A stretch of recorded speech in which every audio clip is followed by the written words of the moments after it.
آقای پزشکیان گفتن که این چه آموزشی است که 90% نخبه‌ها میخواهند بروند. چند درصد نخبه‌ها میخواهند بروند؟ 90%.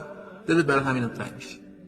بچه‌م این یعنی آموزش خوبی بوده دیگه. اگر همین میخوام برن و اونجا هم قبولشون میکنیم، آموزش خوبیه. همه میرن اونجا میرن در پی زندگی بهتر دیگه. حالا مثلا فکر می‌کنم برن اونجا میخوام بشن رئیس اوبر. رئیس اوبر البته ایرانیه با استثنا، ولی اینجا این همه فرصت هست. قدر نمیدونن آقای پزشکیان متاسفانه.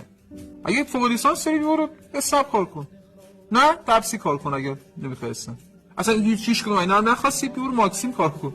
این همه آپشن برات هست. آقا اصلا با رانندگی ماشین تو مشکل داری به هر دلیلی.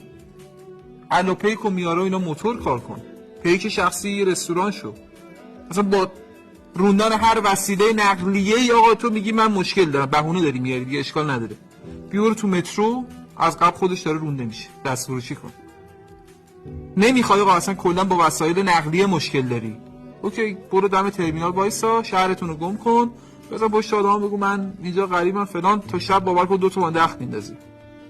دیگه ادا داری میخوای بگی نه من شغل مثلا مرتبط با رشته‌ام میخوام، من الان بهت میگم آقا مثلا تربیت بدنی خوندی بیا برو پشت پلاک ماشینا بدو تو طرح ترافیک.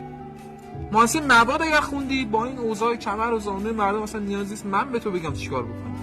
اگر برخوندی تو برو، چون برق نداریم واقعا مثلا کاری بعد دستون بر نمیاد، مرتبط تو میتونی بری. هتلداری اگر خوندی تو باید بمونی، چون وطن هتل نیست که اگر خدماتش خوب نبود ترکش کنی.